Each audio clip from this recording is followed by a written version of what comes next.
Raden Kuning, Panglima Bayangan Kisah Pelarian Arya Mataram di Palembang.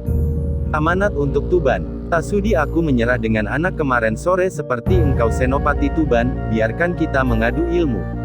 Si tua buta langsung menyerang ke arah Senopati yang terkenal bijaksana itu, sementara Bujang Jawa dan Punggawa Tuan langsung merangsek menyerang prajurit Tuban. Kegaduhan di alun-alun kota Tuban itu langsung membuat kaula sekitar masuk ke dalam rumah. Warung-warung yang berada di sekitar alun-alun pun seketika ditutup pemiliknya. Dahsyat sekali serangan yang dilakukan oleh 3 orang pilih tanding itu. Sebentar saja puluhan prajurit Tuban kalang kabut tak tentu arah. Batok kelapa butut berubah menjadi senjata hebat menimbulkan suara mengaung melumpuhkan para prajurit yang mengerumuninya. Bujang Jawa bertarung tak kalah ganas, dikeluarkan senjata andalannya yaitu tongkat kayu pendek menyerupai toya. Dengan senjata sederhananya itu, ia menotok prajurit Tuban yang berusaha melukainya. Prajurit yang terkena totokan Bujang Jawa langsung terpental dan tak mampu berdiri lagi. Punggawa Tuan menyerang dengan tangan kosong, bajunya yang gombrong mengibaskan angin dan berubah menjadi senjata ampuh. Belasan prajurit jatuh tersungkur terkena pukulan dan kibasan bajunya. Semakin banyak prajurit yang tersungkur, semakin banyak pula mereka yang mengepung 3 orang berkepandaian tinggi itu. "Hai, kalian prajurit, semua mundur, biar aku yang menjajal kepandaian mereka." Suara mentereng itu berasal dari suara Senopati Glagahwatu. Ia langsung merangsek menyerang Bujang Jawa yang tengah mengambil nafas. Mereka berdua langsung berkelebat, tak kelihatan lagi tubuhnya, hanya bayangan orang berkejaran di udara yang nampak di tengah malam remang bulan separuh itu. Ternyata engkau murid Kanjeng Gusti Arya Penangsang, sungguh beruntung malam ini aku mendapat kesempatan untuk menjajal ilmu saktinya. Suara Glagahwatu berubah riang. Senopati Tuban ini memang terkenal suka sekali dengan ilmu kanuragan. Bertarung dengan lawan tangguh akan membuatnya gembira. Dikala itu ratusan prajurit Tuban terus berdatangan. Mereka menonton pertarungan itu dengan seksama, sementara si tua buta dan Punggawa Tuan juga sudah meloloskan diri dari kepungan prajurit Tuban. Melihat jalannya pertarungan dari pinggir arena, Senopati Glagahwatu kemudian melolos keris dari pinggangnya. Keris itu langsung berkelebatan meninggalkan cahaya samar ketika dimainkan oleh sang empunyanya. Tongkat toya Bujang Watu mendapat lawan kali ini. Terang, suara beradunya ujung tongkat yang berbahan baja saat berbenturan dengan ujung keris membuat semakin mencekam suasana malam. Bujang Jawa bertemu lawan tangguh kali ini. Dari angin pukulannya, aku sangat yakin jika Senopati ini ada hubungannya dengan Sunan Muria. 2 prajurit ini kelihatannya sama-sama imbang. Si tua buta berbisik kepada Punggawa Tuan.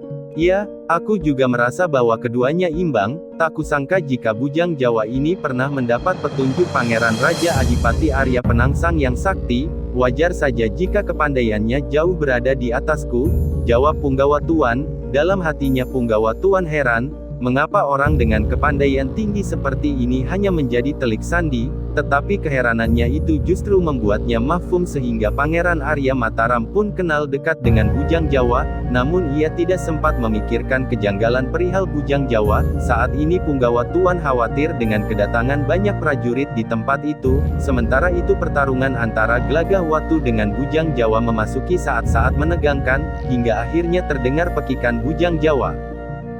Tongkat kecilnya terlepas dari tangan, sementara tubuhnya terhuyung 4 langkah ke belakang. Namun nasib tak jauh berbeda dialami oleh lawannya. Senopati Glagahwatu juga terpental ke belakang 6 langkah, namun kerisnya tidak ikut terlepas dari tangan. Kedua prajurit sakti itu saling tersenyum. Jelas terlihat kegembiraan di raut wajah keduanya. Memang aneh pertarungan ini, meskipun berpotensi kehilangan nyawa. 2 prajurit gagah itu tidak merasakan takut. Bujang Jawa kemudian menggenjot tubuhnya disusul oleh lawan. Mereka kembali berkelebatan saling serang menyerang. Prajurit yang menonton pertarungan nampak diliputi suasana tegang. Terang-terang adu. Sebuah kelebatan bayangan membubarkan pertarungan. Berdiri di tengah-tengah mereka sang Pangeran Sekar Tanjung, putra mahkota Kadipaten Tuban. Selanjutnya menyusul di belakangnya Bekel Sokalulung dan beberapa pasukan pengawal pangeran.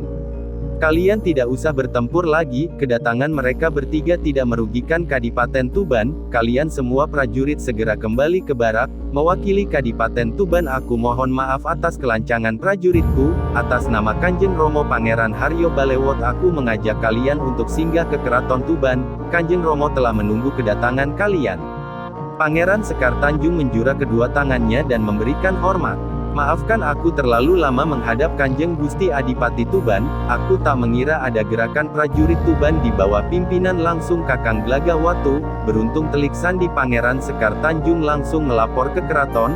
Soka Lulung membungkukkan tubuhnya tanda penyesalan. Kujang Jawa langsung merangkul tubuhnya dan mengajaknya berjalan beriringan. Tak ada yang istimewa di Keraton Tuban. Keraton yang dulunya sangat mewah itu kini telah berganti rupa.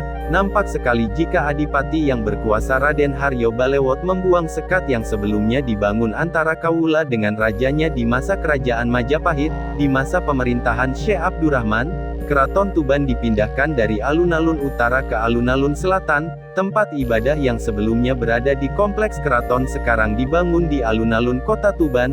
Masjid itu menjadi tempat ibadah seluruh rakyat Tuban pemeluk agama Islam. Dikala itu hampir mayoritas rakyat Tuban telah memeluk agama Islam dari sebelumnya menganut agama Hindu. Saat ini hanya sedikit saja rakyat Tuban yang masih memeluk agama Hindu dan sebagian kecil lainnya masih menganut agama kepercayaan leluhur. Masjid yang berdiri di alun-alun kota Tuban itu berdiri megah dan menjadi sarana komunikasi antara rakyat dengan rajanya. Setiap sholat Jumat Adipati beserta seluruh keluarganya menunaikan sholat di sana. Sehabis sholat Jumat itulah Adipati Tuban menyerap aspirasi dari rakyatnya. Terkadang di waktu sholat fardu Pangeran Haryo Balewot juga bersembahyang di masjid itu. Kujang Jawa yang berbasis telik sandi seketika mencatat dalam ingatan tata letak bangunan dan arsitektur Keraton Tuban. Komplek Keraton Tuban hanya ditandai dengan gapura kecil tanpa pintu gerbang. Sekeliling keraton juga tidak dibangun tembok tinggi. Satu-satunya tanda yang membedakan bangunan itu adalah keraton hanyalah adanya prajurit yang berjaga di sekitar gapura. Rumah Adipati Tuban berlokasi di keraton dalam dan diapit oleh rumah keluarga keraton. Rumahnya beratap joglo khas Jawa dan berukuran paling besar dibanding bangunan lainnya. Terdapat surau berukuran cukup besar di sana. Kujang Jawa menduga pasti surau ini adalah tempat keluarga Pangeran Haryo Balewot menunaikan ibadah sholat fardu. Sebelum sampai ke rumah Adipati Tuban mereka melewati pendopo, yaitu sebuah ruang besar terbuka yang menjadi tempat Adipati melakukan rapat dan menerima tamu serta mengadakan kegiatan pemerintahan. Pangeran Sekar Tanjung membawa mereka langsung menuju komplek perumahan Keraton Tuban. Di antara pendopo dengan komplek keraton dalam ada sebuah ruangan transisi yaitu ruang Pringgitan. Mereka diterima di ruang itu. Hanya sependidih air mereka menunggu. Pangeran Haryo Balewot muncul di Pringgitan dan langsung menyapa para tamunya. Assalamualaikum saudaraku, selamat datang di Keraton Tuban. Suara berat Pangeran Haryo Balewot cukup bersahabat meskipun sorot matanya masih terlihat tegang. Serentak para tamunya menjawab salam itu. Setelah Adipati Tuban mengambil tempat duduk berhadapan dengan para tamunya, si tua buta mengambil alih obrolan. Salam hormat dari saya orang tua buta ini Kanjeng Gusti Pangeran Haryo Balewot. Aku terikat amanah dengan guruku untuk mengantarkan keris pusaka Kiai Layon ini kepada Adipati Tuban. Engkau juga terikat takdir dengan keris ini, begitu pula dua temanku ini. Sebagaimana mungkin telah dilaporkan oleh Bekel Soka Lulung sebelumnya, keris ini akan menjadi momok di masa mendatang. Keris ini dibuat oleh seorang empu di Gresik dan diserahkan kepada Syekh Jalaluddin. Aku diperintahkan guruku di Palembang untuk mengambil keris Kiai Layon dari seseorang di Gresik untuk diantarkan kepada Adipati Tuban.